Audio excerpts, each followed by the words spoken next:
U.S. Surgeon General Dr. Vivek Murthy has issued a new advisory on loneliness as a health issue. I have never been so sick in my entire life. Loneliness is the subjective feeling state of being alone, separated or apart from others. It helped them to drown out the voices in their head that reminded them of how unfulfilling, painful, and lonely their existence was. Nearly 2/3 of American adults consider themselves lonely. I have a lot of trouble relating to people in social situations. I sort of What do each of us need to do to solve this problem? Because if we don't, the effects will continue to be dire.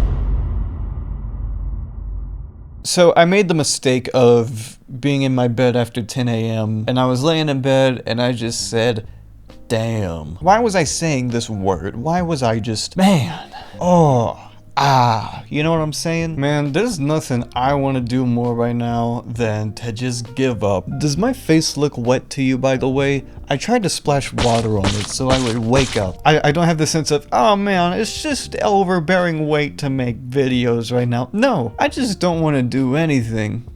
I just don't want to get out of bed. There's no inherent context behind this feeling, but now this feeling exists, there's not really a proper way to escape it. So I would like to consider myself a high-functioning, lonely person. What does that mean? It means I'm coping, but more specifically, I have just kind of embraced the idea of being alone. And this isn't to say like, oh, I don't have friends. There's people for me to talk to. I can talk to people. I can even go up to new people and talk to them too. That's not what lonely is to me. You know, I'm not lonely in the sense that I can't find new people to talk to, but then there's this thing called connecting and trying to connect to people. And as I mature more and more, my demand for connection, my desire for a deeper connection between people grows more and more to the point where I just get frustrated with social interaction. Even if we don't have mutual interests, there's things I want to do to try to get to know people better. Just to have them think a little bit deeper about themselves and we can have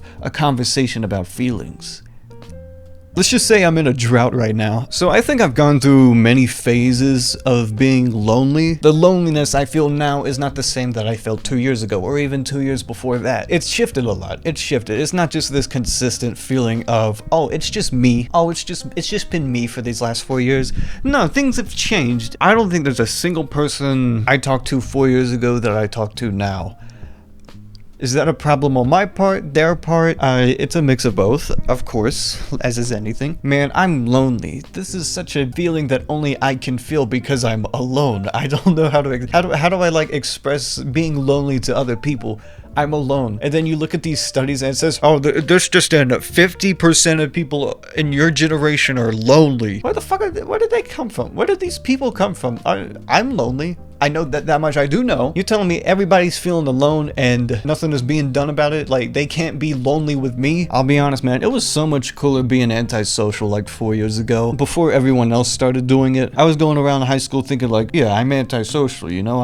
I don't know if I actually thought that. I don't remember how I thought in high school that much. There was one thing I did have in mind that was really ill-fated of me. Oh, if anybody has a conversation with me, they gotta be the one to initiate it. You know, like, I'm gonna be like, if you want to talk to me, you gotta be the one to start it. I'm not gonna start anything, okay, pal? That's how it sounded in my head, but in reality, I was being a pussy. I didn't want to be the one to initiate and stuff, right? But then in recent time, I said, okay, I gotta fix this about myself. I gotta be the one to initiate more if I want to be a more socially active person. I tried initiating some conversations and let's just say the volley wasn't there. I would send something, they'd send something back. I would send something, they would still send something back. Then I would send something, and then I would send something again. And then nothing happened. Other times they were the one to send the last message and I ghosted them. I'm not saying this is me every single time, but I am saying when I try, it never usually works. And then I realize why I'm antisocial. And I realize I have interpreted everything I do as failure. So then I'm sitting there thinking like, why the fuck, why is my self-esteem so low? I take notice of like my low self-esteem and I say, okay, I'm gonna have to improve this. If I'm being antisocial, I need to uplift my self-esteem more. Let me do something to fix this. Let me start initiating more. This isn't just with social interaction. Like, anytime I try to build myself up or do something to improve my self-esteem, it just doesn't work out. It may not look like it, but I actually tried to gain one time. I tried to, get some muscle. Like, look at me. I'm like, if I suck my stomach in, I'd look like a mummy. My metabolism is like molten lava. Everything just melts through me. In order to get muscle, you need to have calories. You need to have more intake of food. I woke up at 6. I went to the gym. I worked out. I went to the lunchroom at 7. That's when it opens. And with my lunchroom, pile as much as you want in your plate. I get 2 sausage egg biscuits with sausages and eggs on the side, right? I get a banana. I get some grits. I get some yogurt. And I hear one of the lunch ladies just, talking to the other lunch lady like, man, if these kids saw how much food they wasted. So I took that personally. I grabbed my glass of milk. I ate the entire meal. I ate everything. Nothing wasted. And you know what? I didn't even feel sick. Victory, me. Then later on the same day, my lunchroom was serving gyros today. The guy gives me so much meat. He gives me so much lamb. I get protein and then some. This is a win. I sit at the lunch table with some people I know, and one of them has autism, right? So I'm sitting at the table with my lamb, and I have another glass of milk, and I'm explaining how I'm trying to increase my intake because I'm trying to, get some muscle. And the girl with autism tells me how if you drink too much milk, it actually damages your bones. What the fuck? I am trying to help myself. I'm trying to improve my physicality. And that's all you can say is, oh, if you drink too much milk, it hurts your bones. And this is my second glass. It might be my third. Sure, it might be my third glass of milk. Come on, can you say, oh man, I hope your journey goes well. Well, maybe it's me. I'm thinking about this. This is living rent-free in my head. So the next day, I go to a counselor provided by the school. And I tell them, what's on my mind. I'm trying to do these things to improve myself. No matter what, it feels like people are just trying to put me down. And during that same time, I'm also expressing some antisocial behavior where I'm trying to hang out with new people and it's just not clicking. I feel old around some of these college students, that I'm just not fitting in with the vibe. The counselor gives the best advice she can give. Stop being so judgmental.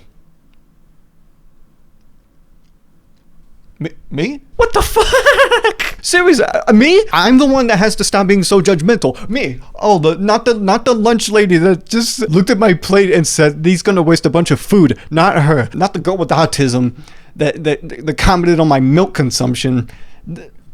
I'm the problem for drinking too much milky. No, because there's another week I gotta meet this counselor, so I gotta think of ways to stop being so judgmental about these things. Anyways, I got the flu, so I couldn't even go to the gym for a week, and that it ruined all my motivation. To put it simply, I look at me, right? Yes, I'm antisocial, but I've tried things to better myself. I've actually tried, but it's just not working out. It's not even that I'm more comfortable being alone. I'm not more comfortable being alone. I would actually like to talk to people. It just doesn't work sometimes. Most of the time, all the time. When it comes to being alone, my biggest fear isn't even dying alone. It's because of the vulnerability of being alone. And what I mean by that is I'm more susceptible to joining a cult. That's really my biggest fear, is some guy just way more charismatic than me just somehow pokes the wrong hole in my brain. Next thing you know, I'm in a crowd of people and that same charismatic guy just says, okay guys, so we're gonna drink this cool liquid. It's gonna send us to heaven.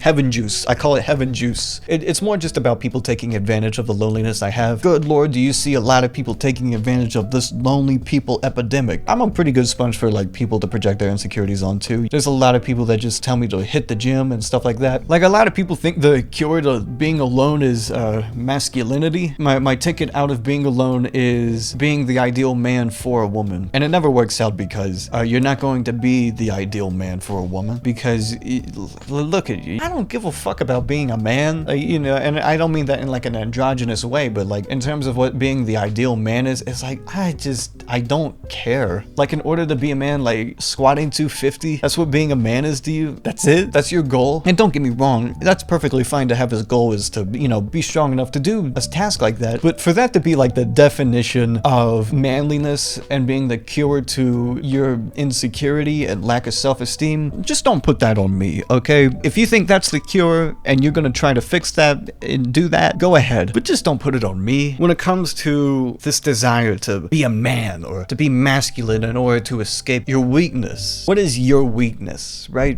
For people trying so hard to escape their own weakness, what does it actually mean to be weak? People would consider loneliness to be a sign of weakness. People immediately associate that with failure. I'm a failure for this, right? I'm a failure for being alone. And you know what? If you have that attitude, it is what it is, because I'm not denying the fact that that you're a failure. However, I do want to negate the impact of what failure means. There's just such this ingrained feeling of failure is a bad thing. Here's the thing, like, failure is a bad thing. But the thing is that it implies like your life isn't supposed to have bad points. You know what I mean? If you drop a plate, that means you have one less plate to use. You messed up. But the thing is that we feel so much guilt for failure, even though it's just a normal part of living. We just have to fail. It's not even a matter of if we fail. We just have to. Sometimes some of us just have to be lonely because we just have to fail in one way or another. Even if we fail by being lonely, there's someone else out there that's failing by like getting an STD. I know a person like that. They have chlamydia. I call her Chlamydia Chloe. That's not her name. Being alone inherently is a bad thing because, you know, in the natural definition, if you're alone, you don't have a woman, you can't reproduce, oh my gosh, your bloodline dies. That's like the basic bad thing about, you know, being alone. You know, I prefer this over dying in war. And when someone dies in war, when someone dies in the heat of battle, that's not considered a failure. They're not considered a failure for dying in war. No, they're a hero. They just did something heroic. And you might not be doing something glorious like dying in war and dying a hero. Do you want to? Do you want to die as a hero? Or, you know, do you want to live? You want to live. I'm just gonna put it, I'm telling you, you want to live. You lived long enough to see yourself become the villain. Like, you were a hero before? Like, dying as a hero is so insane to me. Like, you were a hero before you died, and then you died. Okay, so you died as a hero. But at some point, we just stop being heroic and we become corrupted and evil. Some people do, sure. That's how they fail, but that's not how I'm gonna fail. I'm gonna fail by being alone. At least in the moment. If your cure to being alone is lifting weights and doing this and that and getting endorphins in you, go for it. You know, stop jerking off. But for me, I don't really need a cure for loneliness. I don't necessarily take it as a sign of defeat to just say I'm lonely. It's not that I'm not doing anything to fix that. You know, I'd rather have people with me than to not be lonely. If I'm at a point where I'm trying to prevent myself from being lonely and I'm failing, so that's the result. It's not your fault that you're lonely. It just didn't work out. And you know, there's multiple types of loneliness that affected me throughout my life. There's the type of loneliness that's never given me, you know, actual emotional connection in the first place. I've had loneliness where I could only trust myself. I've had loneliness where I lost people I could connect to. I've had different types of loneliness. But the one thing that stayed consistent throughout all of that is, you know, I'm alone. Even though there's a stagnant of me being by myself, I actually persevered through different obstacles. And will I stop being alone once I find someone I can actually talk to? Probably not. Sometimes I can only understand myself, and there's only things I'm going to understand about myself that people are just not going to understand. I actually do need them to understand sometimes. I would love them to understand. Oh my gosh. There's just times I wish I was better at explaining things about myself that people could understand that they just don't. That would be very nice. That would be awesome. That would be so cool. Or what about like masculine ideologies like nihilism and stoicism, where the ideology is nothing matters? Wow, that's really cool. That's really eye-opening. Nothing matters. That's awesome. I think a lot of these external cures to being alone are just not fitting. Your cure to loneliness is being stoic. Being stoic is how I tried to cope with my loneliness in high school, and it sucked. Oh, I'm just going to let people interact with me first. Whatever happens, happens. Nah, you're telling me I don't control my fate? Huh? You're just gonna let whatever happens, happens? Huh? The idea that like nothing matters, oh my god, nothing matters, like that's the best you can do is wake up and say nothing matters. Nihilism is not an ego death. It's like the exact opposite of an ego death. Philosophy's cool and all, and don't get me wrong, there's like interesting things about philosophy. I find the most interesting philosophy to be the one you come up with yourself. Maybe that's like an ideology. Maybe it's one of the other ologies. Maybe it's epistemology. You know, I like philosophy. I like thinking about existing and what existence is about. But honestly, every time I've tried to listen to a philosopher, it's like listening to someone's dream. Like a lot of these people are like really flawed still. I don't know how to say his name. Mustache Man. Didn't he die alone? I called this video Alone on the Internet.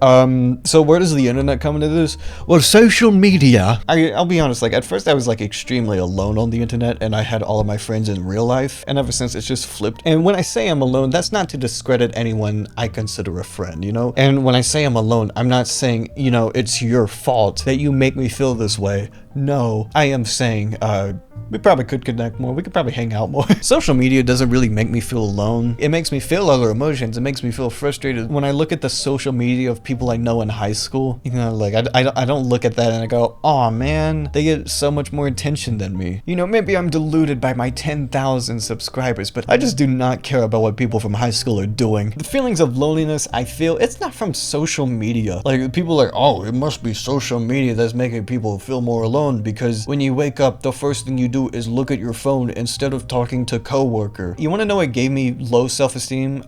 People like in real life, things that give me low self-esteem isn't looking at someone with a hotter body than me. No, it's like people that are really close to me that like discouraged me from my passions. The plain and simple reason I feel alone is because of my lack of connection to people. I'm gonna tell you, I had these feelings when I was a child. I'll be honest, if I didn't have the internet, I'd be more alone than I ever was. The internet hasn't made people feel more alone. I feel like it's just made people realize they're alone. Oh my gosh, you're telling me you don't want to talk to your coworker all the time at work? You don't want to do that? It's social media doing that. You just want to look at Instagram models all day. Everyone being on the internet now has just exposed everyone's inability to communicate with each other. That's what I think. That's my opinion. You know what the cure to loneliness is? Probably listening to people and knowing when to tell people to shut up because you listen to them. But if you ever feel alone, you can always come to me, and I'll be your best friend. Yeah, I'm gonna have 500 best friends by the end of this video. Me! Just kidding. That's my best friend right there, Mr. Smiley. He's my best friend. You'll never be Mr. Smiley. You never will. You know why? Because he listens to me. You never notice how he just sits through all of my videos and smiles? Nobody else does that. Nobody. Only Mr. Smiley. He is my best friend. He is. Nobody else. Okay. See you next week. Sorry.